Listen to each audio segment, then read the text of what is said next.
ॐ सहनाववतु सहनौ भुनक्तु सह वीर्यं करवावहै तेजस्विनावधीतमस्तु मा विद्विषावहै। ॐ शान्ति शान्ति शान्तिः। ॐ सदाशिवसमारम्भां शङ्कराचार्यमध्यमाम् अस्मदाचार्यपर्यन्तां वन्दे गुरुपरम्पराम्।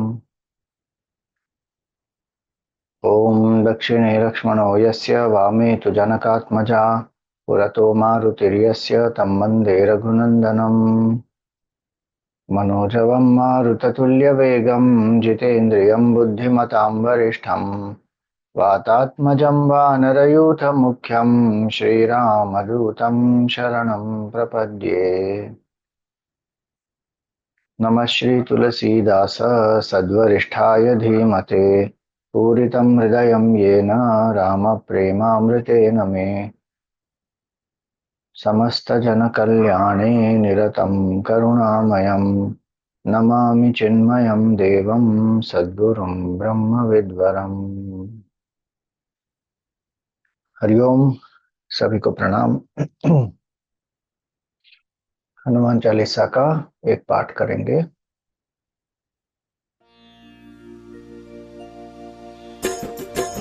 श्री गुरु चरण सरोज रज निज मन मुकुर सुधारी बरनऊ रघुवर विमल जस जो दायक फलचारी। बुद्धिहीन तनु जानिके सुमिरो पवन कुमार बल बुद्धि विद्या देहु मोहि हरहु कलेश विकार। जय हनुमान ज्ञान गुण सागर जय कपीस तिहु लोक उजागर। रामदूत अतुलित बलधामा अंजनी पुत्र पवन सुत नामा। महावीर विक्रम बजरंगी कुमति निवार सुमति के संगी। कंचन वरन विराज सुबेसा कानन कुंडल कुंचित केसा। हाथ वज्र ध्वजा विराज कांधे मूज जनेऊ साज। शंकर सुवन केसरी नंदन तेज प्रताप महाजगवंदन। विद्यावान गुणी अति चातुर राम काज करिबे को आतुर। प्रभु चरित्र सुनिबे को रसिया राम लखन सीता मन बसिया। सूक्ष्म रूप धरि सियहि दिखावा विकट रूप धरि लंक जरावा। भीम रूप धरि असुर संहारे रामचंद्र के काज सवारे। गाय सजीवन लखन जियाए श्री रघुवीर हर्षि उर लाए। रघुपति कीन्ही बहुत बड़ाई तुम मम प्रिय भरत ही सम भाई।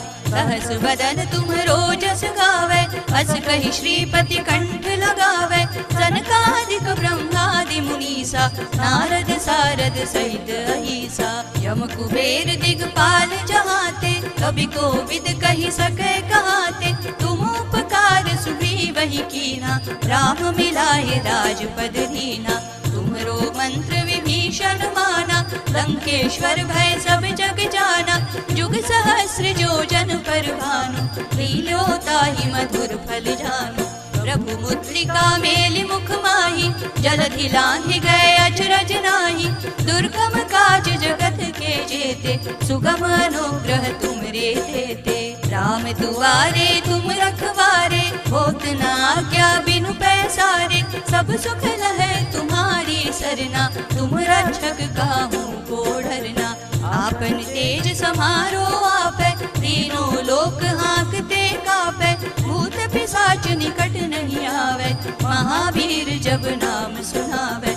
नासै रोग हरै सब पीरा जपत निरंतर हनुमत वीरा। संकट ते हनुमान छुड़ावे मन क्रम वचन ध्यान जो लावे। सब पर राम तपस्वी राजा तिनके काज सकल तुम साजा। और मनोरथ जो कोई लावे सोई अमित जीवन फल पावे। चारों जुग परताप तुम्हारा है प्रसिद्ध जगत उजियारा। साधु संत के तुम रखवारे असुर निकंदन राम दुलारे। अष्ट सिद्धि नवनिधि के दाता असवर दीन जानकी माता। राम रसायन तुमरे पासा सदा रहो रघुपति के दासा। तुमरे भजन राम को पावे जन्म जन्म के दुख बिस रघुवरपुर जाई, जहाँ जन्म हरि भक्त कहाई। और देवता चित्तन हरई, हनुमत से सर्व सुख करई। संकट कटे मिटे सब पीरा, जो सुमिरै हनुमत बलबीरा। जय जय जय हनुमान गोसाई, कृपा करहु गुरुदेव की नाई। जो सत बार पाठ कर कोई, छूटहि बंदी महासुख होई। जो यह पढ़े हनुमान चालीसा, होय सिद्धि साखी गौरीसा। तुलसीदास सदा हरिचेरा, कीजय नाथ हृदय महडेरा। पवन तनय संकट हरन, मंगल मूर्ति रूप। राम लखन सीता सहित, हृदय बसहु सुरभूप। सियावर रामचंद्र की जय, पवन सुत हनुमान की जय। उमापति महादेव की जय, बोलो भाई सब संतन की जय।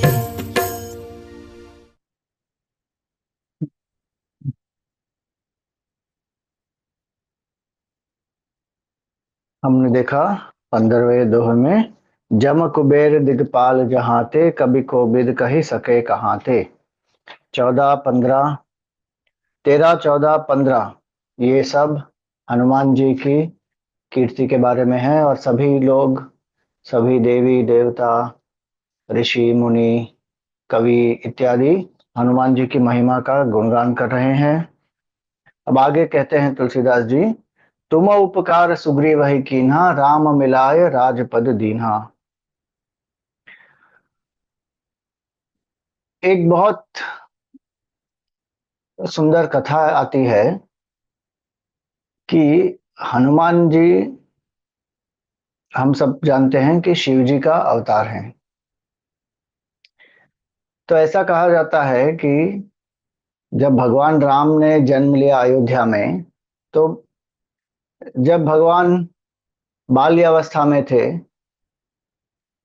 तो अलग अलग रूपों में शिव जी वहां जाते हैं और भगवान के दर्शन प्राप्त करते हैं। कभी कोई पक्षी के रूप में कहीं जाकर बैठ जाते हैं और भगवान का दर्शन करते हैं। एक बार ऐसे उन्होंने एक मदारी का रूप लिया। शिवजी ने मदारी का रूप लिया और उनके हाथ में डमरू बजा रहे हैं और उनके दूसरे हाथ में एक बंदर है। और वो बंदर साधारण बंदर नहीं था, वो बहुत क्या कहते हैं, एकदम एक अनोखे प्रकार का बंदर था, जो बहुत सुंदर नृत्य भी करता था और अलग अलग प्रकार से लोगों का मनोरंजन करता था। तो भगवान शिव जी, और वो बंदर कौन था? वो बंदर थे हनुमान जी स्वयं। तो हनुमान जी स्वयं और शिव जी दोनों गए हैं। कहां पर गए हैं? अयोध्या में राजमहल के उद्यान में, जहां भगवान क्रीड़ा करते हैं अपने साथियों के संग। उस उद्यान के द्वार पर मदारी जाते हैं वहां पर और डुगडुगी बजा रहे हैं, डमरू बजा रहे हैं, और जो बंदर है वो अद्भुत नृत्य दिखाता है। और जैसे ही जो बच्चे हैं वहां पे सुनते हैं वो आवाज और बंदर को देखते हैं, तो सब दौड़ के जाते हैं वहां पर द्वार पर। और फिर भगवान राम भी स्वयं जाते हैं, और जब द्वारपाल देखते हैं कि भगवान स्वयं आए हैं, उनकी रुचि है इसमें, तो फिर वो मदारी को अंदर जाने देते हैं।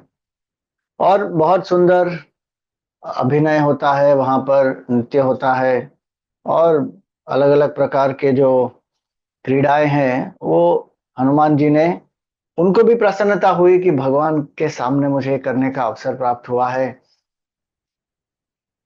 तो जब ये समाप्त हो गया, तो सभी जो बच्चे थे, कुछ समय में तो वो सब चले गए अपने घर। लेकिन भगवान राम ने कहा कि द्वारपालों से कि मुझे ये बंदर चाहिए, मैं बंदर को अपने साथ रखूंगा, मुझे अपनी क्रीड़ा के लिए बंदर चाहिए। तो द्वारपालों ने संदेश भेजा दशरथ महाराज को, और दशरथ महाराज ने कहा कि ले लो उस बंदर को, और मदारी को उसका जो भी वेतन है वो दे दो। जब वो वेतन देने गए तो उन्होंने क्या देखा, मदारी गायब हो गया। मदारी है ही नहीं वहां पर, केवल बंदर बचा है। तो उस बंदर को ले गए भगवान राम, और बहुत दिनों तक भगवान राम के साथ हनुमान जी का वास हुआ वहां पर, और क्रीड़ाएं भी बहुत हुई। उन्होंने भगवान की सेवा की, उनका मनोरंजन किया। अब कुछ समय बीत गया और विश्वामित्र ऋषि वहां पर आए। तब जब विश्वामित्र ऋषि आए तो भगवान राम ने हनुमान जी को बुलाया, और हनुमान जी को कहा कि देखो, अब मुझे यहाँ से जाना पड़ेगा। मुझे रावण का वध करना है। उसके पहले ताटका, मारीच, सुबाहु, खर, दूषण, त्रिशिरा, ऐसे अनेक जगह पे अलग अलग जो राक्षस हैं, उन सब का वध करना है। पृथ्वी का भार कम करना है। इसलिए तुम्हें अब जाना पड़ेगा यहाँ से, और तुम जाओ यहाँ से किष्किंधा। वहां पर सुग्रीव से मिलो, उससे मित्रता करो, उसकी सेवा करो, और मेरी प्रतीक्षा करो। मैं आऊंगा वहां पर कुछ समय में, और तब तुम्हारी बहुत आवश्यकता पड़ेगी। तुमको बहुत मेरी मदद करनी पड़ेगी, इसलिए तुम वहां पर जाओ अभी। हनुमान जी का मन बहुत व्याकुल हुआ। उनको भगवान को छोड़ के जाना नहीं था, लेकिन ये भगवान का आदेश है, तो आदेश का उन्होंने पालन किया। और उन्होंने सूर्य देवता को भी ये वचन दिया था, क्योंकि सूर्य देवता ने जब उन्हें वेदों का ज्ञान दिया, और हनुमान जी ने उनसे पूछा कि मुझे गुरु दक्षिणा में क्या मैं दे सकता हूं, तब सूर्य देवता ने कहा था कि मेरा अंश जो है वो है सुग्रीव। तुम्हें सुग्रीव की रक्षा करनी है। ये दोनों चीजों का संयोग हुआ, और हम सब जानते हैं कि हनुमान जी गए सुग्रीव के साथ। उनकी मित्रता भी हुई, और कथा के अनुसार हम जानते हैं कि वाली ने सुग्रीव और वाली के बीच में एक मिसअंडरस्टैंडिंग भी हो गई थी, और वाली ने सुग्रीव को राज्य से निकाल दिया था। और न केवल निकाल दिया था, उस पर अलग अलग प्रकार से आक्रमण करने के प्रयास किए थे, उसको मारने के प्रयास किए थे, और उसकी पत्नी को भी आ, उसने जबरदस्ती से अपने पास रखा हुआ था। और वाली के त्रास से भयभीत होकर सुग्रीव ऋष्यमुख पर्वत पर जाकर रहने लगे, क्योंकि वहां पर वाली को श्राप था कि वाली ऋष्यमुख पर्वत पर नहीं आ पाएगा। तो उस समय हनुमान जी भी सुग्रीव के साथ ही रहते थे, उसके सचिव के रूप में। अब कुछ समय बीता, और भगवान राम और लक्ष्मण जी दोनों वहां पर आते हैं सीता जी की खोज में। और हनुमान जी देखते हैं कि ये दो युवक आए हैं यहाँ पर। सुग्रीव भी देखते हैं, और सुग्रीव बहुत भयभीत है कि ये कौन आए हैं, क्योंकि वाली स्वयं तो आ नहीं सकता ऋषिमुख पर्वत पर, लेकिन वो अलग अलग लोगों को, राक्षसों को इत्यादि भेज सकता है। वाली बहुत ही शक्तिशाली था, सर्वश्रेष्ठ था उस समय। रावण को भी जिसने परास्त किया था, इतना शक्तिशाली वाली था। एक श्राप के कारण वहां पर वो नहीं पहुंच सकता था, लेकिन उसके बहुत सारे दूसरे शक्तिशाली मित्र भी थे। इसलिए सुग्रीव को बहुत भय था, और इसलिए सुग्रीव कहते हैं कि अरयश्च मनुष्येण विज्ञेयाश्छद्मचारिणः विश्वस्तानाम अविश्वस्तान अविश्व विश्वस्तानाम अविश्वस्ताश्छिद्रेषु प्रहरन्त्यपि। इसका अर्थ क्या हुआ कि जो हमारे शत्रु हैं वो किसी भी रूप में आ सकते हैं यहाँ पर, और हम अगर उन पर विश्वास करेंगे तो हमारा विश्वासघात हो सकता है, हमारे प्राणों पर संकट आ सकते हैं। और इसलिए यहाँ पर वो हनुमान जी से कहते हैं कि तुम वहां पर जाओ और ये प्रयास करो जानने का कि ये कौन है जो आए हैं यहाँ पर, क्योंकि वाली जो है वो बहुत ही चतुर है और बहुत ही मैनिपुलेटिव भी है, और इसलिए इसने किसको भेजा है यहाँ पर तुमको जाके जानना पड़ेगा, और उनका प्रयोजन क्या है वो भी जानना है तुम्हें। इसलिए यहाँ पर कहते हैं कि ममैवाभिमुखं स्थित्वा पृच्छत्वं हरिपुंगव प्रयोजनं प्रवेशस्य वनस्यास्य धनुर्धरौ, क्योंकि वो दो युवा जो है धनुर्धर हैं और जैसे राजकुमार हैं, तो ये क्यों आए हैं, वन में क्या कर रहे हैं, उनका प्रयोजन क्या है, धनुष बाण लेकर क्या वे केवल कोई अखेट के लिए शिकार के लिए आए हैं, कौन है, या मेरा ही शिकार करने वाले हैं। तो ऐसी उसकी सुग्रीव के ऐसे विचार थे। और एक चीज कहते हैं सुग्रीव, शुद्धात्मानौ यदि त्वेतौ जानीहि त्वं प्लवंगम व्याभाषि तैर्वा रूपैर्वा विज्ञेया दुष्टतानयोः। कहते हैं कि आ, उनसे वार्तालाप करके तुम्हें ये लग सकता है कि वे बहुत ही नेक हैं, धर्मात्मा हैं, फिर भी उनके दुर्गुण क्या है उसको पहचानना बहुत आवश्यक है। और वो कैसे पहचानेंगे, उनकी वाणी से और उनके फेशियल एक्सप्रेशन से, मुखारविंद से, जैसे यहाँ पर कहा गया कि व्याभाषितैर्वा रूपैर्वा, उनके रूप से मतलब बॉडी लैंग्वेज से basically. So verbal communication non verbal communication दोनों को देखकर तुम्हें उनके दुर्गुण क्या है उसके बारे में जानना होगा। जब सुग्रीव ने ऐसा कहा तो हनुमान जी गए, और वो कौन से रूप में गए, ब्राह्मण का रूप लेकर गए। अब ब्राह्मण का रूप लेकर क्यों गए वहां पर, एक तो जो आए हैं वो राजकुमार हैं तो वो क्षत्रिय हैं, और ब्राह्मण का रूप धारण करके जब जाएंगे तो स्वाभाविक रूप से जो राजकुमार हैं या क्षत्रिय हैं उनका एक विनम्रता का भाव होगा कि ब्राह्मण आए हैं। दूसरा कि जब वो ब्राह्मण के रूप में गए वहां पर तो वो पूछ सकते हैं कि आप कौन हैं, यहाँ पर क्या कर रहे हैं। और उन्होंने जो भाषा का प्रयोग किया बहुत सुंदर यहाँ पर आता है, भी पहले भी हमने चर्चा की है इसके बारे में किष्किंधा कांड में, वाल्मीकि रामायण में।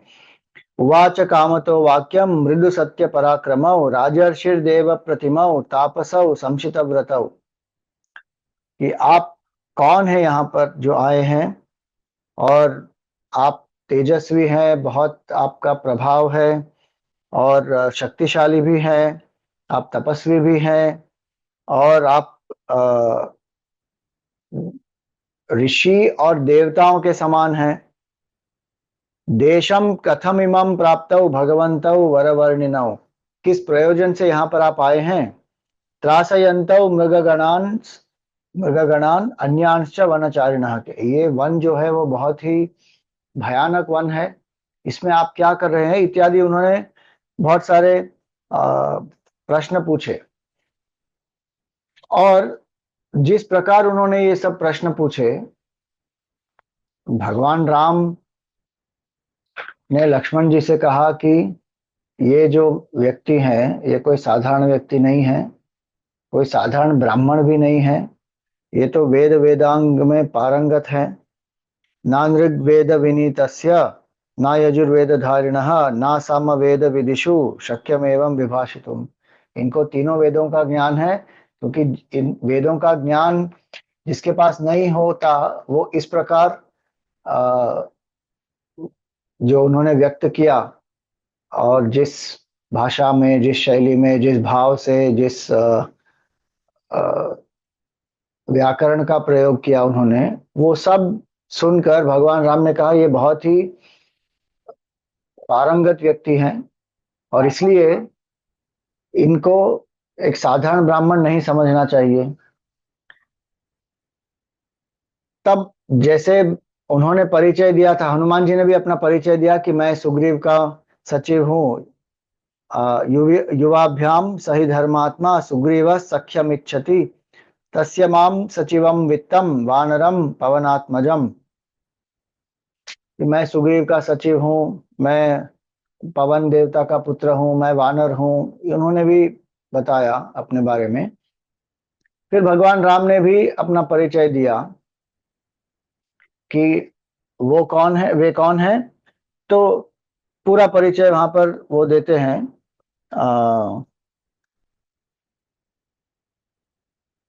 लक्ष्मण जी एक्चुअली परिचय देते हैं पूरा भगवान राम का, कि वो कौन है, कहाँ से आए हैं, कैसे अयोध्या में थे, वनवास हुआ इत्यादि पूरी कहानी उनको बताते हैं।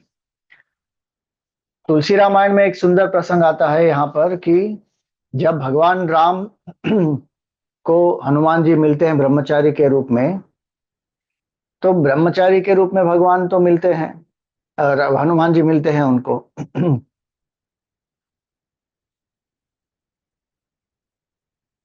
जब हनुमान जी पूरा परिचय सुनते हैं लक्ष्मण जी से, तब उनको ये आभास होता है कि जो मेरे सामने है वो तो प्रभु स्वयं है, राम जी स्वयं है। क्योंकि उन्होंने अलग वेश बनाया है, तापस वेश बनाया है, और हनुमान जी ने उनको बाल्य अवस्था में देखा था। उसके बाद तो वो चले गए, सुग्रीव के पास आ गए यहाँ पर, इसलिए वो पहचान नहीं पाए। लेकिन जब वर्णन सुना उन्होंने लक्ष्मण जी से, तो हनुमान जी राम जी के चरणों में गिर गए और उन्होंने कहा कि भगवान मैं तो एक जीव हूँ, एक वानर हूँ, मैं आपको नहीं पहचान पाया, लेकिन आप तो ईश्वर हैं, आप मुझे कैसे भूल गए, आपने मुझे क्यों नहीं पहचाना।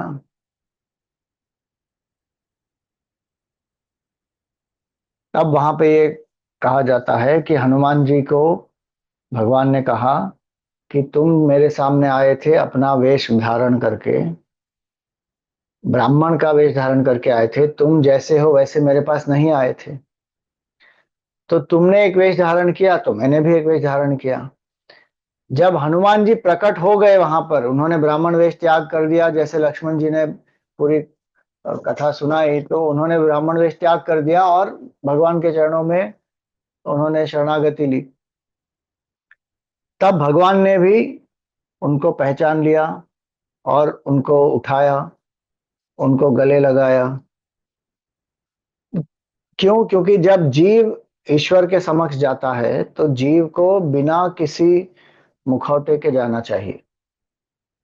हम जैसे हैं वैसे हमको भगवान के सामने जाना है, कोई दिखावा नहीं, कुछ छुपाना नहीं है, कुछ भगवान से क्या छुपा हुआ है, कुछ भी नहीं।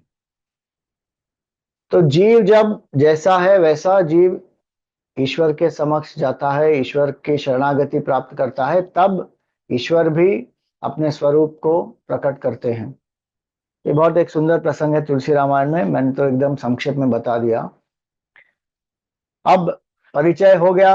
अब भगवान राम और लक्ष्मण जी को दोनों को अपने कंधों पर बिठाकर हनुमान जी जाते हैं सुग्रीव के पास, और सुग्रीव को भी परिचय देते हैं, दोनों की मित्रता कराते हैं, अग्नि को साक्षी मानकर दोनों की मित्रता कराते हैं। और फिर सुग्रीव को कथा बताते हैं भगवान राम की कि किस तरह सीता जी का हरण हुआ है, और सुग्रीव अपनी कथा बताते हैं किस तरह वाली ने उनको भगा दिया है राज्य लेकर, और उनकी पत्नी को भी जबरदस्ती रखा है अपने पास। अब दोनों को एक दूसरे की आवश्यकता है, और इसके कारण दोनों की मित्रता भी होती है। हम जानते हैं कि सुग्रीव मित्रता करने से पहले उनको शंका भी होती है कि ये भगवान राम, ये जो है वो तो अयोध्या के राजकुमार हैं, लेकिन क्या उनमें इतनी शक्ति है कि वो वाली का वध कर सके या वाली को परास्त कर सके। तो उन्होंने भगवान की परीक्षा भी ली। यही है ना, हम ये समझते हैं कि ईश्वर हमारी परीक्षा ले रहे हैं, लेकिन ईश्वर सर्वज्ञ है। ईश्वर को कोई परीक्षा परीक्षा लेने की आवश्यकता ही नहीं होती। ईश्वर अंतर्यामी है। कौन किसकी परीक्षा लेता है? आश्चर्य की बात यह है कि जीव ही हमेशा ईश्वर की परीक्षा लेता है। जीव ही हमेशा ये सोचता है कि अगर ये हो जाए इसका अर्थ है कि ईश्वर है, अगर मेरी इच्छा पूर्ति हो जाए इसका अर्थ है कि ईश्वर की कृपा मुझ पर है, अगर ये पूरी नहीं होती इसका अर्थ है ईश्वर की कृपा नहीं है। परीक्षा तो हम ईश्वर की लेते हैं, ईश्वर की हमारी थोड़ी परीक्षा कोई ले रहे हैं। इसी तरह सुग्रीव ने भी भगवान राम की परीक्षा ली। भगवान राम से कहा कि मैं कैसे मान लूं कि आप वाली को परास्त कर सकते हैं। तो भगवान राम को प्रूफ देना था, प्रमाण देना था। एक प्रमाण उन्होंने दिया कि दुंदुभी का इतना बड़ा जो स्केलेटन था, उसको भगवान ने एक ही हल्की सी एक लात मारी और वो इतना दूर उड़कर कहीं पे गिरा। बहुत बड़ा विशाल काय था उसका शरीर, दुंदुभी का। लेकिन सुग्रीव को लगा ये तो बहुत साधारण है, ये तो हमारे कोई वानर भी कर पाएंगे। तब भगवान ने क्या किया, एक बाण उठाया और एक ही बाण से 7 साल के वृक्षों को भेद दिया, और वो बाण वापस भगवान राम के तुनीर में आके, तरकस में आकर रुक गया। जब सुग्रीव ने ये देखा कि एक बाण से 7 वृक्ष का भेदन कर दिया भगवान ने, तब उनको विश्वास हो गया। हनुमान जी, आप देखिए यहां पर हनुमान जी ने क्या किया, सुग्रीव को भगवान राम से मिलाया। तुम उपकार सुग्रीव ही कीन्हा, उपकार किया सुग्रीव पर। कैसे? हनुमान जी यहाँ पर गुरु का रूप है। उन्होंने जो भय में जीता है सुग्रीव, उस भयभीत जीव को ईश्वर से मिला दिया। न केवल मिला दिया, ईश्वर से उनकी मित्रता भी करा दी। और यहां पर यही देखते हैं कि जो गुरु होते हैं वो क्या करते हैं। जो शिष्य है या जीव है, जो हर क्षण मृत्यु के भय में हम जीते हैं, भगवान से मिलाकर गुरु हमें निर्भय बना देते हैं। अभय प्रतिष्ठा विंदते, आत्मज्ञान जब हमको प्राप्त होता है तब व्यक्ति एकदम निर्भय हो जाता है। इसलिए हनुमान जी ने यहाँ पर उपकार किया। तुम उपकार सुग्रीव की ना, वो तो सचिव हैं, और उनका कर्तव्य क्या था? उनका कर्तव्य केवल इतना था कि ये राजकुमार कौन है इसकी जानकारी लेकर, सूचना लेकर आए और सुग्रीव को दें। लेकिन हनुमान जी केवल जो कहा जाता है वो ही नहीं करते, वो 2 कदम आगे सोचते हैं और जो हित में है वो करते हैं। आप देखिए वहां पर भी जब लंका में गए तो उन्होंने, उनका कार्य क्या था, सीता जी के बारे में जानकारी प्राप्त करके वापस आकर भगवान राम को बताना है। वो तो उन्होंने किया ही, लेकिन उसके साथ साथ बहुत कुछ और भी कर दिया। क्योंकि सामर्थ्यवान व्यक्ति इस प्रकार से सोचते हैं, जिसमें नेतृत्व की शक्ति है, जिसमें लीडरशिप क्वालिटीज है, वो इनिशिएटिव लेते हैं, सेल्फ मोटिवेटेड भी होते हैं, इंस्पायर्ड भी होते हैं, केवल जितना कहा उतना नहीं करते। और क्या नहीं करना चाहिए वो भी उनको पता होता है कि सीमा क्या है, किस सीमा को पार नहीं करना चाहिए। इसलिए यहाँ पर आप देखेंगे वो केवल जानकारी लेकर नहीं आते, भगवान को स्वयं अपने कंधों पर उठाकर लेकर आते हैं और सुग्रीव से न केवल उनका परिचय कराते हैं लेकिन उनकी मित्रता कराते हैं। इसलिए तुम उपकार सुग्रीव ही कीन्हा। और हम ये भी देखते हैं कि हनुमान जी जब तक सुग्रीव की सेवा में थे बहुत ही साधारण थे, लेकिन जब भगवान राम की शरणागति में आए वापस, तब असाध्य कार्य किए उन्होंने। सुग्रीव की सेवा तो करते रहे लेकिन मन में उन्होंने भगवान के प्रति अपना समर्पण किया। इसी तरह हम अपने जीवन में जो भी हमारे कर्तव्य हैं उन सबको हम करें, भगवान को समर्पित होकर अगर हम करें तो हमारा कर्म भी कर्मयोग हो जाएगा। और यहाँ पर लीडरशिप क्वालिटीज भी हैं और स्पिरिचुअल क्वालिटीज भी हैं। हनुमान जी की ये लीडरशिप क्वालिटीज भी हैं कि उन्होंने जो सुग्रीव के हित में है, 2 कदम आगे जाकर उसके बारे में सोचा, और भगवान राम और सुग्रीव दोनों का हित होगा, इसको कहते हैं विन विन थिंकिंग। सुग्रीव का भी हित हुआ इसमें, भगवान राम का भी हित हुआ, हनुमान जी को भी भगवान की शरणागति प्राप्त हुई, उनकी सेवा करने का अवसर प्राप्त हुआ, राक्षसों का भी वध हुआ इसके कारण, पृथ्वी का भी भार नाश हुआ। कितना सब हो गया एक एक प्रसंग से, कि सुग्रीव और भगवान राम का मिलन हुआ। और हनुमान जी ने अपने यहाँ पे आध्यात्मिक दृष्टि से हनुमान जी ने गुरु का भी एक पात्र उन्होंने निभाया। व्यवहार में तो वो सुग्रीव के सचिव हैं, जैसे सुग्रीव का पद उनसे ऊंचा है, लेकिन जब उन्होंने भगवान राम और सुग्रीव का मिलन कराया तब हनुमान जी का पद बहुत बहुत बहुत ऊंचा हो जाता है। इसलिए तुम उपकार सुग्रीव ही कीन्हा, राम मिलाए राजपद दीन्हा। राम जी से उनका मिलन कराया और जब उनकी मित्रता हो गई तब भगवान ने सुग्रीव से कहा कि तुम जाओ और वाली को ललकारो। सुग्रीव पहले वो करना नहीं चाहते थे, लेकिन जब उन्होंने देखा कि भगवान राम इतने शक्तिशाली हैं, वाली का वध हो सकता है, तब भगवान राम के बल पर जाते हैं वहां पर और वाली को ललकारते हैं। वाली को बहुत आश्चर्य होता है कि एक सुग्रीव जो इतना डर डर के भाग रहा था, छिप रहा था मुझसे, आज मुझे ही आकर ललकार रहा है, कौन है इसके पीछे। तो तारा वाली को बताती है कि जो इनके पीछे है वो है राम, और वो साधारण व्यक्ति नहीं है, केवल मनुष्य नहीं है, वो भगवान का ही रूप है। लेकिन वाली ने एक नहीं मानी और वाली ने सुग्रीव की जो ललकार थी उसको स्वीकार किया और दोनों के बीच में युद्ध भी शुरू हो गया। और वाली ने सुग्रीव को बहुत बुरी तरह से उस युद्ध में आहत कर दिया कि सुग्रीव को जान बचाकर भागना पड़ा वहां से।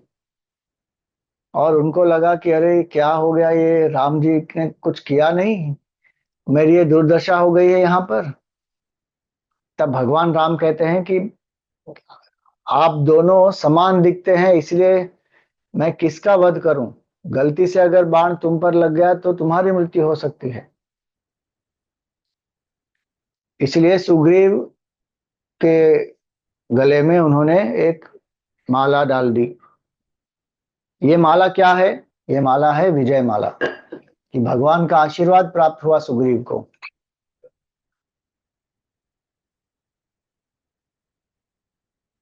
और सुग्रीव दूसरी बार जाते हैं, वाली को ललकारते हैं और वाली वापस बाहर आता है। लेकिन इस बार भगवान क्या करते हैं, पहले भी भगवान झाड़ के पीछे खड़े होकर वाली पर अपना लक्ष्य, वाली को अपना लक्ष्य बना रहे थे, लेकिन समझ नहीं पाए कि वो कौन है। अब भगवान तो सर्वज्ञ ही है, लेकिन राम जी के अवतार में एक मनुष्य लीला कर रहे हैं। और दूसरी बात, वो सुग्रीव की जो शरणागति है, वो पूर्ण शरणागति है या नहीं, वो भी देखना चाहते थे। इसीलिए वो दूसरी बार गया सुग्रीव। उसका अर्थ है कि शरणागति है अभी भी। वाली ने इतना मारा उसे, फिर भी वो दूसरी बार जाने को तैयार भी हो गए और गए।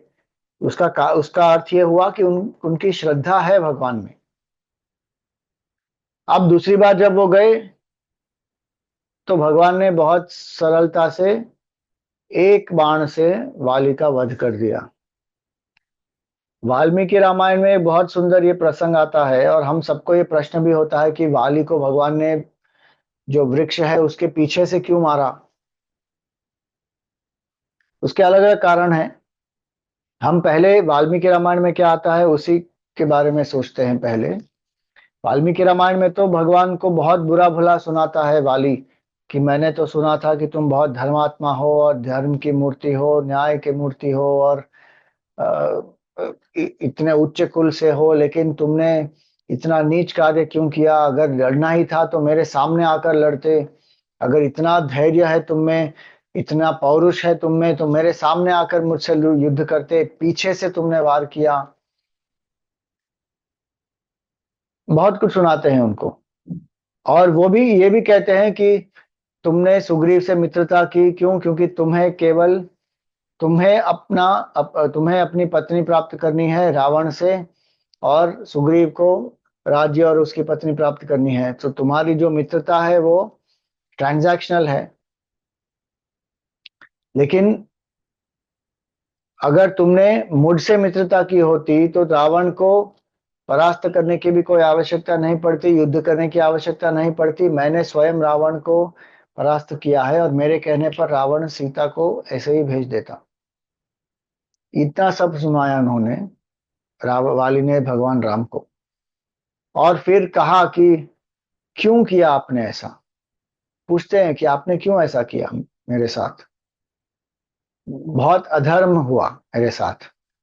पूरा विक्टिम मोड में है वाली। उस समय भगवान राम बहुत सुंदर उत्तर देते हैं उसको, वाली को।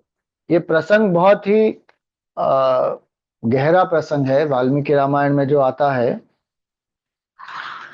और इसमें आ, भगवान राम का जो उत्तर है, बहुत बहुत महत्वपूर्ण उत्तर है यहाँ पर।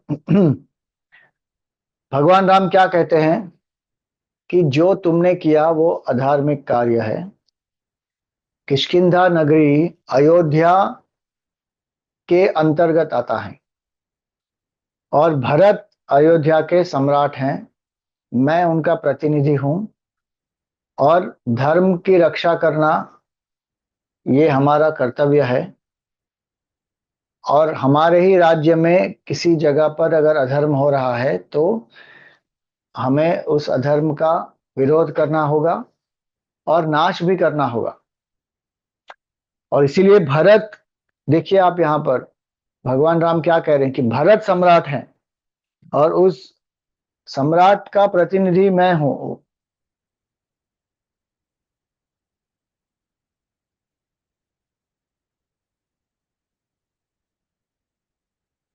और इसलिए जो तुमने किया वो एकदम अधार्मिक कार्य है। फिर एक उदाहरण देते हैं कि अम, ज्येष्ठो भ्राता पिता वापि यश्च विद्यां प्रयच्छति, त्रयस्ते पितरो ज्ञेया धर्मे च पथिवर्तिनः।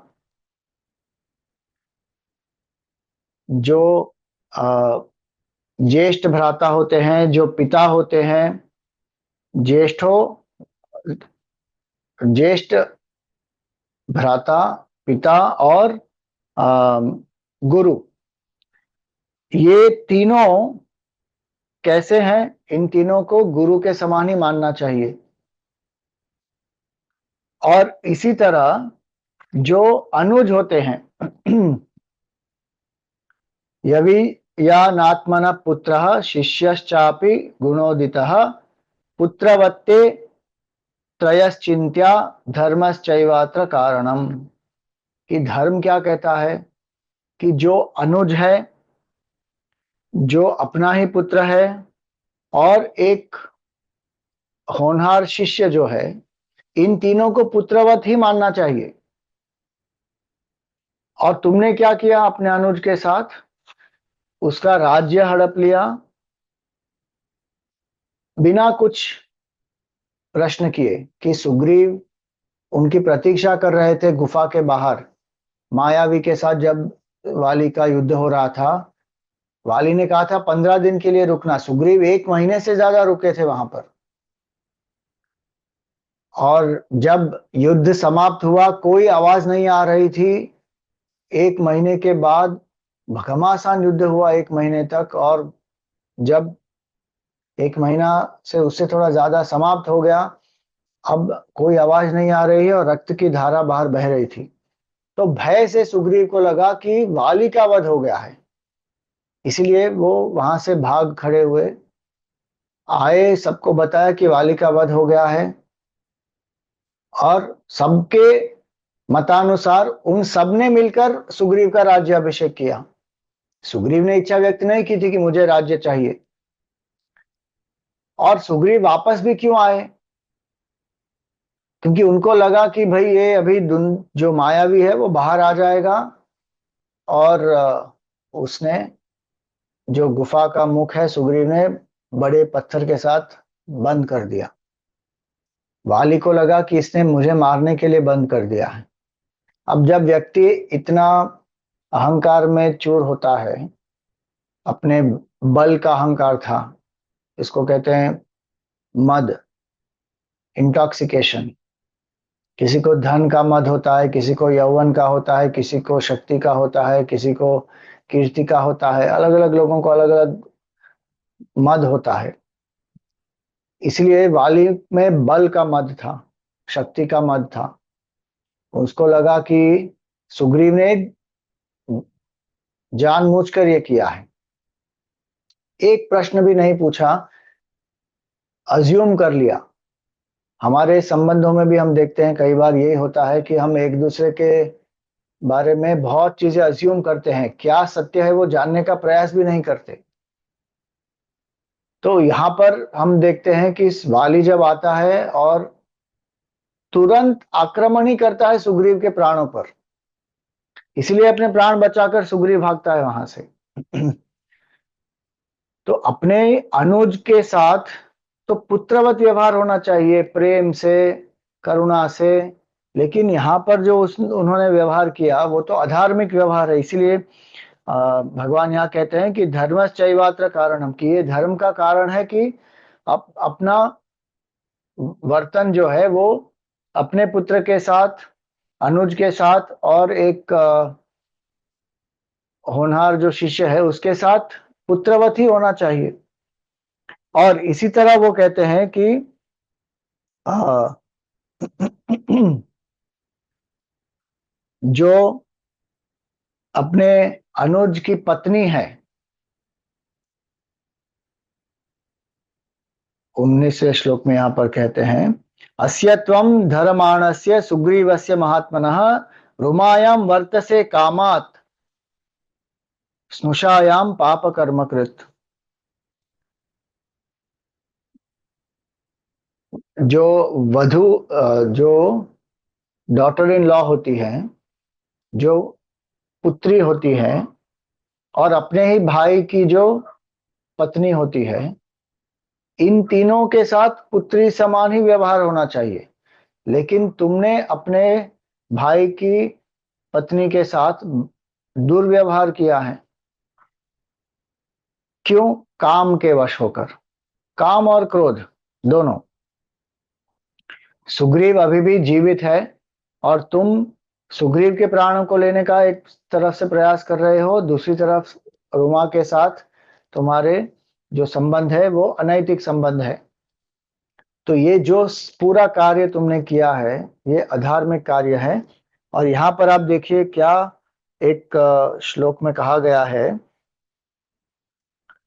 नचते मर्षये पापम क्षत्रियोहम कुलोद्गतः औरसीम भगिनीं वापि भार्या वाप्यनुजस्य यः, कि मैं एक क्षत्रिय हूं और मैं जो तुमने पाप किया है उसको ऐसे ही नहीं छोड़ सकता। तुम्हारा दंड क्या है? तुम्हारा दंड है मृत्यु। प्रचरेत नरः कामात् तस्य दंडो वध स्मृतः। जो व्यक्ति काम के आवेश में आकर अनैतिक कार्य करता है, उस व्यक्ति का दंड क्या है? मृत्यु ही उसका दंड है।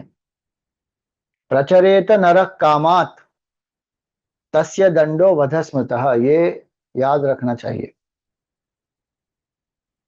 कि हमारे धर्मशास्त्र क्या कहते हैं और कितने अनैतिक दुर्व्यवहार होते हैं, कितने सारे हमारी बहन बेटियों के साथ। और जो ऐसा व्यवहार करता है वो तो बेल पर भी छूट जाता है और उसी बहन बेटी को वापस उसके साथ अनैतिक व्यवहार भी करते हैं या कभी उसको मार भी डालते हैं।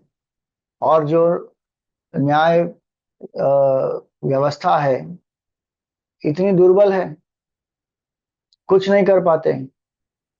सालों साल निकल जाते हैं, कई बार कुछ नहीं होता।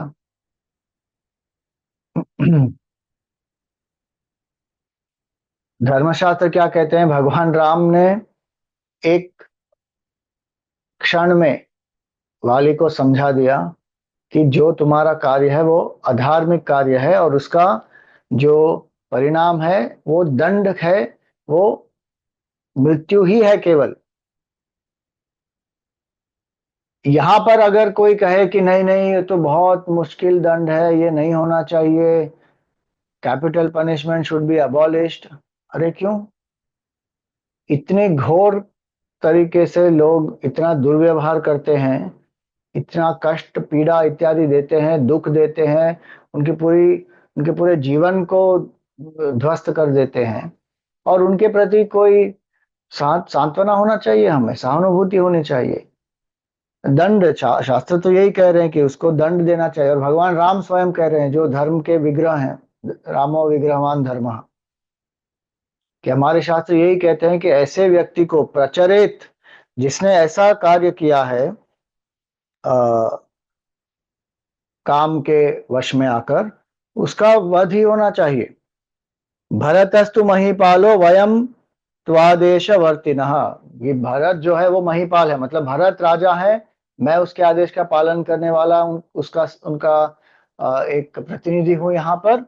और इसलिए मैं जो कर रहा हूं उनके आदेश अनुसार, उनको जो धर्म की व्यवस्था बनाए रखनी है उसके अनुसार मैं कर रहा हूं।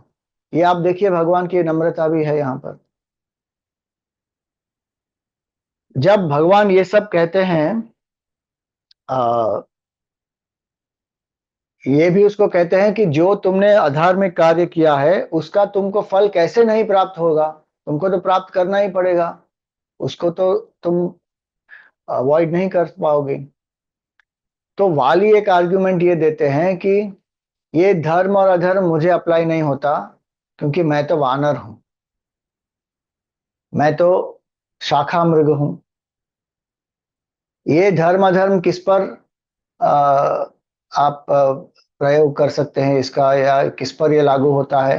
मनुष्यों पर लागू होता है, जिनको बुद्धि है, जिनको विवेक है। मैं तो वानर हूं, मुझे इसका कोई कोई जो पशु होता है, उस पशु में, पशु जगत में ऐसा कोई आ, नियम नहीं है कि पत्नी है, वधु है, सॉरी पुत्री है, वधु है, या अपने अनुज की पत्नी है, उन सब के साथ पुत्र पुत्री के समान व्यवहार होना चाहिए, ऐसा तो कोई नियम नहीं है। पशु तो कुछ भी कर सकता है, किसी के साथ भी कभी भी कुछ भी कर सकता है। तो वाली ये आर्ग्यूमेंट देता है। तो भगवान क्या कहते हैं कि अगर तुम अपने आप को पशु मानते हो तो तुम्हारा प्रश्न ही नहीं उठता कि मैंने ऐसा क्यों किया, क्योंकि पशु को तो कहीं से भी शिकारी मार सकता है, आगे हो या पीछे हो, कोई ऐसा विधान नहीं है कि सामने जाकर ही उस पर तीर चलाना चाहिए। पशु का वध तो कहीं से भी छुप कर भी किया जा सकता है। तो दोनों प्रकार से अगर देखा जाए तो जो किया है वो ठीक ही किया है, न्याय ही हुआ है, उसके साथ कोई अन्याय नहीं हुआ है। और इसलिए वाली जब ये पूरी बुरा वर्णन सुनते हैं भगवान राम से, तब यहाँ पर रामायण में वाली स्वयं कह रहे हैं, नदोषम राघवे दध्वौ नदोषम राघवे दध्यौ दध्यौ धर्मे अधिगत निश्चयः। ये सुंदर एक पंक्ति है यहाँ पर कि वाली ने भगवान राम का कोई दोष नहीं निकाला। इसके बाद समझ गया वाली कि जो भगवान ने किया वो सही किया। भगवान ने किसी भी दृष्टि से अगर देखे, अगर मनुष्य की दृष्टि से देखे तो वाली ने अधर्म किया था, दंड है। शास्त्र की दृष्टि से मृत्यु। और अगर पशु की दृष्टि से देखे तो फिर तो कुछ गलत हुआ ही नहीं है, क्योंकि पशु को तो कहीं से भी मारा जा सकता है। और इसलिए वाली ने भगवान की शरणागति ली। यहाँ पर तुलसी रामायण में एक बहुत सुंदर प्रसंग आता है कि वाली ने जब भगवान की शरणागति ली तो भगवान स्वयं वाली को पूछते हैं कि मैं तुम्हें मुक्त कर सकता हूं, यहां पर तुम्हें नया जीवन दे सकता हूं। तब वाली क्या कहते हैं भगवान से कि बड़े बड़े जो योगी हैं वो आपका नाम भी नहीं ले पा रहे हैं मृत्यु के समय। मेरे सामने आप स्वयं हैं, ऐसी गति कहां मुझे प्राप्त होने वाली है। आप स्वयं मेरे सामने हैं, आपने ही मेरा वध किया है।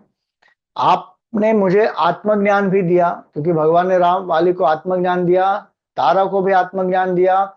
और वाली ने अंगद का हाथ भगवान के हाथों में दिया, अंगद को सौंप दिया भगवान के हाथों में। वाली कहता है राम भगवान को कि मुझे इससे और ज्यादा क्या चाहिए, मैं अगर वापस एक जीवन प्राप्त करूंगा तो क्या उससे ज्यादा हो जाएगा कि जो अभी मुझे प्राप्त नहीं हुआ है। जो जीवन के अंत में बड़े बड़े योगियों को प्राप्त नहीं होता वो मुझे अभी प्राप्त हो गया है, इसलिए मुझे इससे ज्यादा कुछ और चीज चाहिए ही नहीं। और इसलिए वो यहाँ पर भी ऐसा ही कहते हैं कि मुझे न अपने लिए कोई शोक है या दुख है, न तारा के लिए भी है, न अपने राज्य के लोगों के लिए भी नहीं है, अंगद के लिए भी नहीं है। क्यों? क्योंकि आप है यहाँ पर। तो ये वाली को इतना इतना परिवर्तन वाली का भी हो गया, वाली का भी उद्धार हो गया। तो यहाँ पर तुम उपकार सुग्रीव ही कीन्हा जब कहा गया है तो सुग्रीव का केवल उद्धार नहीं हुआ, वाली का भी हो गया हनुमान जी के कारण। एक दूसरा उसका सांकेतिक अर्थ क्या है यहाँ पर, भगवान ने वाली का वध पीछे से क्यों किया? तो हमारे पूज्य गुरुदेव कहते थे कि वाली किसका प्रतीक है? वाली काम का प्रतीक है। और काम ऐसी वासना है, क्योंकि वाली को एक वरदान प्राप्त था, जो भी उसका शत्रु होगा उस शत्रु का बल आधा हो जाएगा और वाली का बल दुगना हो जाएगा। तो हमारे गुरुदेव स्वामी चिन्मयानंद जी कहते थे कि जब विषयों के सामने हम जाते हैं तो काम वासना के कारण क्या होता है, हमारे मन में जो हमारा संयम है, संकल्प है, आत्मबल है, वो आधा हो जाता है और वो वस्तु का प्रलोभन दुगना होकर हमारे मन पर भारी हो जाता है। इसलिए जो साधक को निष्ठा पूर्ण रूप से प्राप्त नहीं है, उसे काम वासना से दूर रहने के लिए विषयों का जो सेवन है, विषयों के सामने जाकर नहीं होना चाहिए। और काम वासना का वध करना है तो कैसे करेंगे? पीछे से करना पड़ेगा। इसलिए यहां पर वो संकेत है। कि वाली ऋष्यमुख पर्वत पे नहीं आ सकता। ऋषिमुख का अर्थ है सत्संग। सत्संग में काम वासना प्रवेश नहीं कर सकती। अगर हमारा मन सत्संग में लगा है तो, अगर हमारा मन सत्संग में नहीं है तो हम शारीरिक रूप से सत्संग में बैठे हो सकते हैं, लेकिन हमारा मन विषय वासना में पड़ा है तो फिर वो सत्संग नहीं कहा जाता। लेकिन अगर हम सत्संग में बैठे हैं, भाग ले रहे हैं, प्रवचन सुन रहे हैं या कथा सुन रहे हैं और उसके साथ साथ एकाग्रता से श्रवण कर रहे हैं तो काम वासना नहीं आएगी उस समय। तो ऋषिमुख का अर्थ यह हुआ कि सत्संग है ऋषिमुख, ऋषिमुख ऋषिमुख, और वाली है काम की वासना। और काम की वासना जो सुग्रीव, सुग्रीव का अर्थ होता है जिसने अच्छी तरह से संयम प्राप्त किया है। सुष्टुग्रीव, जिसने अपने इंद्रियों पर, मन पर संयम प्राप्त किया है, वो है सुग्रीव। लेकिन इंद्रियों पर संयम प्राप्त किया, मन पर भी कुछ वश प्राप्त किया, फिर भी मृत्यु का भय तो बना ही रहेगा ही।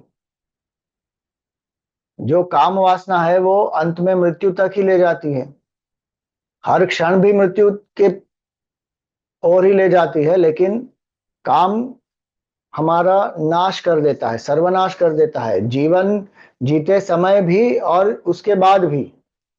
क्यों? क्योंकि जितनी काम वासना को पूर्ण करेंगे उतनी ही काम वासना बढ़ती जाएगी। इंद्रियों का जो तेज है वो शिथिल हो जाएगा, मन की एकाग्रता है वो भंग हो जाएगी, बुद्धि में जो लक्ष्य प्राप्ति के लिए एक आत्मबल होता है वो भी कम हो जाएगा। व्यक्ति काम वासना से आतुर होकर फिर कुछ भी कर सकता है, उसका जितना भी सामर्थ्य है सब नष्ट हो सकता है। और इसीलिए इंद्रियों पर संयम हो सकता है, मन का भी संयम हो सकता है, लेकिन जब तक भगवान से मित्रता नहीं होती तब तक निर्भयता प्राप्त नहीं होगी। इसलिए हनुमान जी ने उपकार किया है सुग्रीव पर कि सुग्रीव धार्मिक व्यक्ति थे, इंद्रिय संयम में जीते थे, मन में भी उनका कुछ संयम तो था, लेकिन फिर भी शरणागति नहीं हुई थी, इसीलिए भय बना रहता है। ये एक सांकेतिक अर्थ हो गया। दूसरा सांकेतिक अर्थ यह हुआ कि वाली का वध भगवान ने किया। जब तक हमारी मित्रता भगवान से नहीं होती तब तक जो काम वासना है वो बहुत ही प्रबल होती है हमारे जीवन में, और हम भय में जीते हैं। एक साधक को तो भय होता ही है कि कहीं हम काम वासना के कारण कुछ गलत ना कर दें और प्रलोभन में आ जाएं और धर्म के मार्ग से विचलित हो जाए, साधना भंग हो जाए, नष्ट हो जाए। डर तो रहता ही है। जब भगवान की शरणागति हम लेते हैं तब एक बल प्राप्त होता है। विषयों को, ये तो कथा में आता है कि वो वाली, सुग्रीव जाकर वाली को ललकारते हैं। हमको जाकर किसी को ललकारने की आवश्यकता नहीं है, या किसी प्रलोभन में जानबूझकर जाकर अपनी परीक्षा लेने की कोई आवश्यकता नहीं कि हम देखेंगे कि मेरी शरणागति कितनी है, या भगवान मुझे बचाते हैं या नहीं। वो सब करने की कोई आवश्यकता नहीं है। जहां हम जी रहे हैं वहीं पर ही इतने सारे प्रलोभन ऑलरेडी हैं। हमें संयम पूर्वक जीना है, भगवान की शरणागति लेकर जीना है। और यहाँ पर ये हम देखते हैं कि जब भगवान राम ने बाण छोड़ा, झाड़ के पीछे रहकर बाण छोड़ा भगवान ने, क्यों? क्योंकि काम का वध इसी प्रकार हो सकता है, इनडायरेक्टली करना पड़ता है, वो डायरेक्टली नहीं हो पाएगा। और जो राम बाण है, काम वासना का नाश करने का राम बाण क्या है? वो है ब्रह्म चिंतन। ब्रह्म चिंतन से ही वो हो पाएगा। और ब्रह्म चिंतन करना हो तो विषयों के बीच में जाकर ब्रह्म चिंतन नहीं हो सकता। काम वासना का सामना करके ब्रह्म चिंतन नहीं हो सकता। ब्रह्म चिंतन हम करते करते करते करते काम वासना स्वयं नष्ट हो जाएगी। क्यों?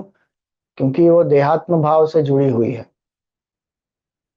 देहात्म भाव से ही जुड़ी हुई है, मन से भी जुड़ी नहीं है वो। क्योंकि मन का तो कोई लिंग भी नहीं होता, देह का लिंग होता है, स्त्री है, पुरुष है, नपुंसक है इत्यादि। और उसके कारण फिर काम वासना उत्पन्न होती है। तो जो ये चिंतन करता है कि मैं ब्रह्म हूं, मैं आत्मा हूं, सच्चिदानंद स्वरूप हूं, मैं ये देह नहीं हूं, वो व्यक्ति काम को पूर्ण रूप से नष्ट कर सकता है। क्योंकि काम का स्रोत है देहात्म भाव। बाकी जो संयम इत्यादि जो है वो तो कुछ समय तक हम कर सकते हैं, उस संयम में जी सकते हैं, लेकिन अगर संयम के साथ शरणागति और शरणागति के साथ आत्मज्ञान ये नहीं आया तो कुछ समय के बाद वो संयम टूट जाएगा। आप देखेंगे विश्वामित्र ऋषि के जीवन में भी यही होता है। उन्होंने बहुत तपस्या की, मेनका आई और वो प्रलोभन में उनका पतन हुआ। क्यों? क्योंकि देहात्म भाव अभी भी था। तपस्या उन्होंने की, मन को एकाग्र किया, इंद्रियों को संयम में रखा, लेकिन आत्मज्ञान अभी तक प्राप्त नहीं हुआ था उनको। और उनमें भी रजोगुण था कि वशिष्ठ ऋषि से उनका युद्ध करना था उनको, और अपने आप को उनसे श्रेष्ठ साबित करना था। उन सब के कारण उनका पतन हुआ। लेकिन जब उनको भान आया कि ये मेरा पतन हुआ है, ये जो हुआ ठीक नहीं हुआ, फिर वापस उन्होंने अपनी साधना प्रारंभ की और ब्रह्मज्ञानी बन गए। उसके बाद उनका पतन कभी नहीं हुआ। इसलिए ये इसका सांकेतिक अर्थ है कि we have to attack lust from behind. मतलब क्या? साधक को कॉशियस रहना चाहिए, केयरफुल रहना चाहिए। ऐसा नहीं कि कुछ भी देख रहे हैं, कुछ भी सुन रहे हैं, कुछ भी पढ़ रहे हैं, क्या हमारे मन में जा रहा है, आंखों के द्वारा, कान के द्वारा विशेष रूप से। इसलिए भद्रम करने भी शृणुयाम देवा, भद्रम पश्य माक्षभिर यजत्रा। कि जो मैं सुन रहा हूं, जो मैं देख रहा हूं, वो भद्र होना चाहिए, अभद्र बिल्कुल नहीं होना चाहिए। तो संयम सबसे पहली आवश्यकता है। गीता के रथ में भी हम देखते हैं कि चार जो घोड़े हैं वो पांच इंद्रियों का प्रतीक है। लगाम है वो मन का प्रतीक है, सारथी है बुद्धि का प्रतीक है, पूरा जो रथ है वो शरीर का प्रतीक है, और जो रथी है वो अहंकार का प्रतीक है। इसमें जीवन का जो रथ है, अगर उसे जीवन के लक्ष्य तक पहुंचना है तो सबसे पहले वो चार जो घोड़े हैं उनको संयमित रखना पड़ेगा। संयम तो पहली एक चीज है, फिर मन की एकाग्रता है, और तीसरी है बुद्धि की शरणागति। जो भगवान है उनकी शरणागति, बुद्धि को शरणागत होना पड़ेगा। और अर्जुन के जीवन में भी हम यही देखते हैं, अर्जुन का भी पतन हुआ। आत्मज्ञान जब तक नहीं होता तब तक व्यक्ति किसी न किसी कारण से उसका पतन होता ही है। इसलिए यहाँ पर भगवान राम ने वाली का वध किया, काम वासना देहात्म भाव का वध किया। और तुम उपकार सुग्रीव है कीन्हा, राम मिलाय राजपद दीन्हा। और जब वाली का वध हुआ तो सुग्रीव को प्राप्त हो गया राज्य वापस। तो ये हनुमान जी की महिमा है कि सुग्रीव का भी भला हुआ, वाली का भी भला हुआ। बहुत सारी चीजें इसमें, विन विन सिचुएशन इतनी सारी आ गई। तो हनुमान जी स्वयं तो राजा नहीं बने कभी, लेकिन उन्होंने बहुत सारे राजाएं बनाए। यहाँ पर सुग्रीव का एक उदाहरण है, और दूसरा उदाहरण है अब विभीषण जी का। तुम्हारो मंत्र विभीषण माना, लंकेश्वर भय सब जग जाना। आपका मंत्र विभीषण ने माना। अच्छा, हनुमान जी ने विभीषण जी को कोई मंत्र दिया था? स्वामी जी कौन सा मंत्र था, मुझे भी चाहिए। वो मंत्र का जप करके मैं भी राजा बनूंगा। मंत्र का अर्थ यहाँ पर कोई मंत्र नहीं होता, यहाँ पर मंत्र का अर्थ है सलाह या एक परामर्श जो उन्होंने दिया। तो सुग्रीव सॉरी विभीषण जी के बारे में, विभीषण जी हनुमान जी से कब मिलते हैं? पहली बार जब हनुमान जी लंका में सीता जी की खोज कर रहे हैं, तब वहां पर वो देखते हैं। अब ये तुलसी रामायण के आधार पर मैं ले रहा हूं कि भवन एक पुनि दीख सुहावा, हरि मंदिर तहाँ भिन्न बनावा। उन्होंने देखा एक बहुत सुंदर भवन है लंका में, इतने सब राक्षस हैं यहाँ पर, इतने सारे जो महल है, भोग विलास हो रहा है। और वो रात के समय गए थे हनुमान जी वहां पर किसी भी स्थान का मूल स्वरूप क्या है अगर वो देखना हो तो रात में जाना चाहिए। किसी घर का भी हो सकता है, किसी स्थान का हो सकता है, शहर का हो सकता है। आजकल तो लोग कहते हैं ना, what is the night life here, I want to see the night life. उस जगह का जो वास्तविक रूप है वो रात में प्रकट हो जाएगा। क्यों? क्योंकि दिन में जितना हम करें, बुद्धि चलती है, लेकिन जैसे जैसे शाम होती है, रात होती है, तो व्यक्ति भोग विलासी इतना ज्यादा हो जाता है। जो साधक होता है वो रात को सो जाता है, सुबह को जल्दी उठ जाता है। जो भोगी होता है वो रात को भोग करता है और ब्रह्म मुहूर्त में सोता है। यहाँ पर विभीषण जी रहते हैं लंका में, जो भोग नगरी है, लेकिन लंका में रहते हुए भी उनके मन में भोग की वासना नहीं है। विभीषण जी उसका प्रतीक है कि एक साधक कभी भी ये फरियाद नहीं कर सकता कि परिस्थिति अनुकूल नहीं है, इसीलिए मैं साधना नहीं कर पा रहा हूँ। मेरे जो आसपास जो लोग हैं वो बहुत भोगी लोग हैं, इनके बीच में मैं साधना कैसे करूंगा।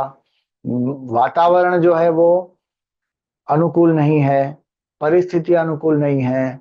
लोग बहुत सारे अ, विषय वासना के कारण बाधाएं डाल रहे हैं मेरी साधना में। विभीषण जी रहते हैं लंका में, लेकिन उनका इतना दृढ़ संकल्प है, उनकी भक्ति है, अनन्य भाव है भगवान के प्रति, किसी को दोष नहीं देते। वो अपनी साधना स्वयं करते ही जाते हैं। इसलिए उन्होंने पूरी लंका में एक बहुत ही विशेष रूप से उनका घर बनाया था। इसलिए यहाँ पर कहा कि भवन एक पुनि दीख सुहावा। जैसे ही हनुमान जी ने वो देखा, उनको लगा कि आहा, ये तो एक भक्त का घर है। हरि मंदिर तहाँ भिन्न बनावा, कि ये हरि का मंदिर है। भक्त का भाव यही होता है कि जहां पर भक्त रहता है वो भगवान का आलय है। मैं भगवान का सेवक हूँ, मैं उनका दास हूँ, ये घर तो भगवान का है। और जहां भगवान रहते हैं उसको मंदिर कहते हैं। इसीलिए भक्त का घर भी मंदिर हो जाता है, क्योंकि भक्त की वो भावना है। भक्त स्वयं भी मंदिर होता है। क्यों? भक्त का यही भाव होता है कि भगवान मेरे हृदय में है, तो ये भगवान का मंदिर ही हुआ। मैं नहीं होता वहां पर, कौन होते हैं? भगवान। इसी तरह घर में भी कौन है? भगवान है। ये भगवान का घर है, मेरा नहीं है, ये भाव होता है। और उन्होंने वहां पर अलग अलग चिन्ह भी बनाए थे। रामायुध अंकित ग्रह शोभा वर्णि न जाई, नव तुलसी का वृंदतः देखी हर्ष कपिराई। हनुमान जी को बहुत आनंद हुआ कि अरे, कैसा सुंदर घर बनाया है इन्होंने, कि राम जी के आयुध हैं वो घर पर चिन्ह के रूप में है, बाण है, धनुष है, और तुलसी का वृंद भी है। इस घर की सात्विकता जो है पूरे घर से जो उनको अनुभव हो रहा है कि इतना सात्विक घर है, तो हनुमान जी बहुत खुश हुए वहां पर। और उन्होंने ये सोचा, लंका निशिचर निकर निवासा, यहाँ कहाँ सज्जन कर वासा, कि ये लंका तो निशाचरों का वास है यहाँ पर, ये तो उनकी नगरी है। यहाँ पर कोई इतना सज्जन व्यक्ति कौन रह सकता है। मन मोह तर्क करे कपिलागा, ते ही समय विभीषण जागा। जैसे ही हनुमान जी ये सब सोच रहे थे, सुबह का समय है, ब्रह्म मुहूर्त है, विभीषण जी उठ गए। और जैसे ही उठे उन्होंने क्या किया, राम राम ते ही सुमिरन कीन्हा, हृदय हर्ष कपि सज्जन चीन्हा। हनुमान जी को कंफर्मेशन मिल गया कि अरे, ये तो कोई भक्त है भगवान के, राम जी के भक्त है। उठकर तुरंत राम राम राम राम शुरू कर दिया इन्होंने। तो केवल घर में चिन्ह नहीं बनाए हैं, कई लोग जो होते हैं वो घर को बहुत आलीशान रूप से सजा देते हैं और अच्छा सुंदर सात्विक एनवायरनमेंट भी बना देते हैं, और अलग अलग भगवान के चित्र भी होते हैं, और अलग अलग जो उनके आयुध है इत्यादि सब लगा देंगे, पेंट कर देंगे अच्छे से, लेकिन भगवान का नाम कुछ क्षण के लिए भी नहीं लेते। केवल दिखावे के लिए होता है कहीं कि हम मैं इतना बड़ा साधक हूं। तो यहाँ पर हनुमान जी ने देखा कि ये ऐसे नहीं है, ये तो भक्त है। जैसे ही सुबह उठते हैं वो राम राम शुरू कर देते हैं। उस ये भक्ति कर सकता है और कोई नहीं करेगा। बाकी लोग क्या सोचेंगे, अरे मुझे ये काम है, मुझे ये करना है, आजकल तो फोन लेके शुरू कर देंगे रील देखना। विभीषण जी ने क्या किया, जैसे ही उठे राम राम ते ही सुमिरन कीन्हा, हृदय हर्ष कपि सज्जन चीन्हा, यही सन हठी करिहउ पहचानी, साधु ते होई न कारज हानि। हनुमान जी ने पहचान लिया और देखा कि ये तो एक सज्जन का घर है। वापस उन्होंने विप्र का रूप धारण किया। हनुमान जी को ये विप्र का रूप बहुत पसंद है। हर बार विप्र का रूप धारण करके चले जाते हैं। विप्र रूप धरि वचन सुनाए, सुनत विभीषण उठि तहाँ आए। तो कौन से वचन सुनाए हनुमान जी ने भी राम राम शुरू कर दिया। अब विभीषण जी को लगा कि अरे ये लंका में अब मेरे सिवा दूसरा कौन है राम राम करने वाला। इतने साल से तो मैं अकेला कर रहा हूं, ये कौन आया। तो आप देखिए दोनों भक्तों ने अपना परिचय एक दूसरे को कैसे दिया। आगे परिचय तो देंगे लेकिन एक दूसरे को पहचाना कैसे। इन्होंने भी राम राम बोला तो हनुमान जी को विभीषण जी की पहचान हुई। हनुमान जी ने भी राम राम बोला तो विभीषण जी को हनुमान जी की पहचान करी, ये तो भक्त है। सुनत विभीषण उठी तहां आए, विभीषण तुरंत वहां पर आए। उन्होंने प्रणाम किया, कुशलता पूछी। करी प्रणाम पूछी कुशलाई, विप्र कहु निज कथा बुझाई, की तुम हरिदास न मह कोई, मोरे हृदय प्रीति अति होई। तो हनुमान जी ने भी पूछा आप कौन है। विभीषण जी ने भी कब पूछा कि आप कोई हरि के दास लगते हैं और मेरा इतना सौभाग्य है कि आप स्वयं यहाँ पर आए हैं। मेरे मन में बहुत प्रेम और आनंद आ, उठ रहा है। कि तुम राम दीनो अनुरागी, आयहु मोहि करुण बड़भागी। कि आप कौन हैं, भगवान राम के इतने बड़े प्रेमी हैं और मेरे इतने भाग्य अच्छे हैं कि आप मेरे घर पधारे हैं यहाँ पर। तब हनुमंत कही सब, राम कथा निज नाम, सुनत जुगल तन पुलक मना, मगन सुमरि गुणग्राम। तब हनुमान जी ने पूरी कथा सुनाई कि राम जी कौन है, क्या है, उनको क्या हुआ, हनुमान जी क्यों वहां पर आए हैं। और विभीषण जी सुनकर उनको ये लगा कि ये जो आए हैं ये तो भगवान स्वयं भगवान ने भेजा है। इसलिए बहुत सुंदर एक बात कहते हैं विभीषण जी कि अब मोहि भा भरोसा हनुमंता, बिनु हरि कृपा मिलहि नहीं संता। कि अब मुझे भरोसा हो गया है कि हरि की कृपा मुझ पर है, क्योंकि अगर हरि की कृपा नहीं होगी तो कोई संत का दर्शन ही नहीं होगा। और यहाँ पर तो लंका में हनुमान जी स्वयं पधारे हैं उनके घर पे। विभीषण जी ने मांगा भी नहीं, वो सिर्फ अपना कर्तव्य कर रहे हैं, राम राम राम राम राम राम। हनुमान जी स्वयं पहुंच गए वहां पर, वापस गुरु रूप बनकर गए हैं वहां पर। विप्र का रूप लिया उन्होंने, लेकिन हर बार विप्र का रूप लेते हैं तो वो गुरु नहीं होते। यहाँ पर विप्र का रूप लिया उन्होंने, गुरु का ही एक उत्तरदायित्व जो उन्होंने उसको उसका निर्वाह किया। हनुमान जी विभीषण जी को समझाते हैं कि आप राम नाम तो ले रहे हैं लेकिन आप राम काम नहीं कर रहे हैं। सीता जी को बंदी बनाया हुआ है रावण ने, और उनको मुक्त करना चाहिए। रावण को धर्म का ज्ञान देना चाहिए और भगवान के शरणागत होने का आदेश देना, उपदेश देना चाहिए। आप वो कुछ नहीं कर रहे हैं, आप केवल राम राम राम राम बोल रहे हैं। तो हमारे जीवन में ये दोनों चीजें आवश्यक है, राम नाम भी और राम काम भी। कुछ लोग होते हैं जो केवल राम राम राम राम राम राम करेंगे लेकिन भगवान की कोई सेवा नहीं करेंगे। और कुछ लोग होते हैं जो सेवा में इतना लग जाते हैं कि भगवान का नाम लेना ही भूल जाते हैं। फिर सेवा में राग द्वेष हो जाता है, कलह क्लेश हो जाता है। तो विभीषण जी को हनुमान जी ने क्या कहा वो हम अगले सत्संग में देखेंगे।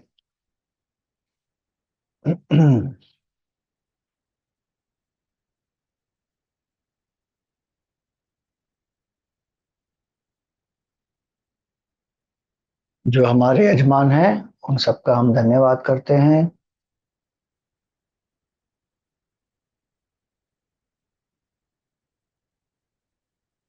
मुख्य यजमान पूरे श्रृंखला के लिए सुचेता तलवार जी और पराग वाघ, और हनुमान आरती सभी सत्संगों के लिए सीमा केजरीवाल, विजय डोडेजा जी, रश्मि आनंद जी, विनू मुंशी जी, दिनेश दफ्तरी जी, ऋचा चड्डा जी। आज के दैनिक यजमान हैं प्रदीप श्रॉफ जी और श्वेता शाह, और आज के आरती यजमान हैं संतोष कुमार द्विवेदी जी, ज्योति कामत जी, किरण रामचंदानी और अर्चना राठी जी। भगवान राम और हनुमान जी की कृपा सब पर बनी रहे और पूज्य गुरुदेव का आशीर्वाद बना रहे सभी यजमानों पर, उनके परिवार पर, और जो सभी यहाँ पर उपस्थित हैं उन सब के लिए हम भगवान की शरणागत हो। भगवान हमें संयम, साधना और आत्मज्ञान से अनुग्रहित करें और हमारे अंदर जो वाली है, काम वासना है, उसका नाश करें और हमें मुक्त करें। जय सिया राम, जय हनुमान।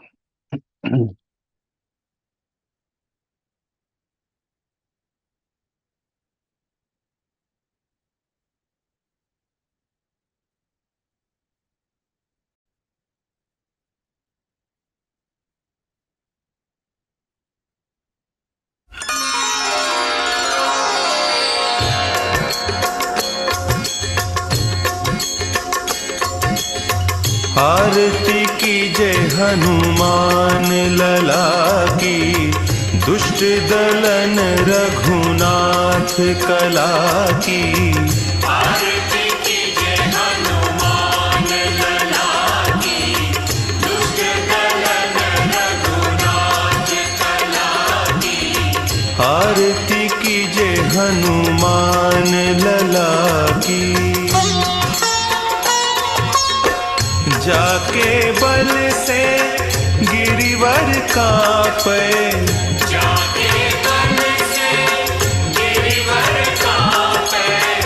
रोग दोष जाके निकट न झापे, रोग दोष जाके निकट न झापे। अंजनी पुत्र महाबलदाई, संतन के प्रभु सदा सहाई। आरती की जय हनुमान लला की। देवीरा रघुनाथ पठाए, देवीरा रघुनाथ पठाए। लंका जारी सिय सुधि लाए।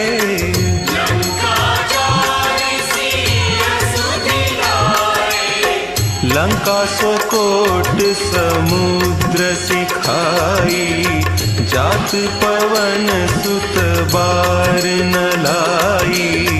आरती की जय हनुमान लला की।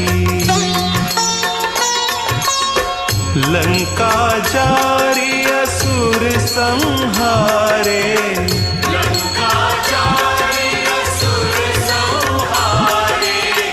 सीताराम जी के काज संवारे। सीताराम जी के काज संवारे। लक्ष्मण मूर्छित पड़े सकारे, आनी संजीवन प्राण उबारे। आरती की जय हनुमान लला की। बैठी पताल तोरी जमकारे, बैठी पताल तोरी जमकारे। अहि रावण की भुजा उखारे।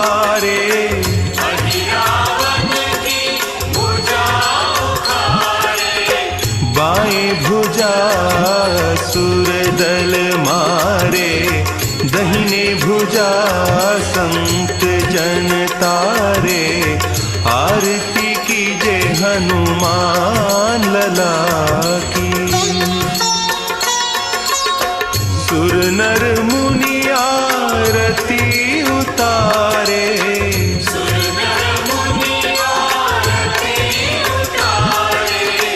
जय जय जय हनुमान उचारे।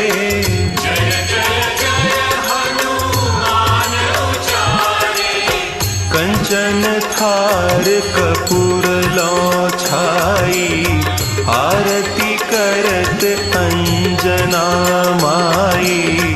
आरती कीजे हनुमान लला की। जो हनुमान जी की आरती गावे,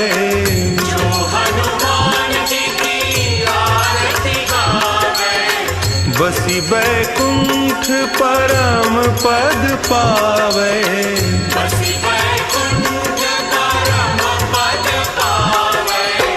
आरती कीजे हनुमान लला की। दुष्ट दलन रघुनाथ कला की। आरती कीजे हनुमान लला की। दुष्ट दलन रघुनाथ कला की। आरती कीजे हनुमान लला की। हाँ भारती जी। Harihan Swamiji, I just want to know which text you are referring while you are just talking. Is there any textbook which you are referring from? So I refer to Valmiki Ramayana and Tulsi Ramayana, that's all. There's no other textbook. Baki the mission book is the Hanuman Chalisa. This is a very thin booklet. Baki original only Ramayana, Tulsi Ramayana and Valmiki Ramayana. Om Purnamada Purnamidam Purnat Purnamudachyate Purnasya Purnamadaya Purnameva Vashishyate. Om Shanti Shanti Shanti. Harihi Om Shri Gurubhyo Namaha. Harihi Om.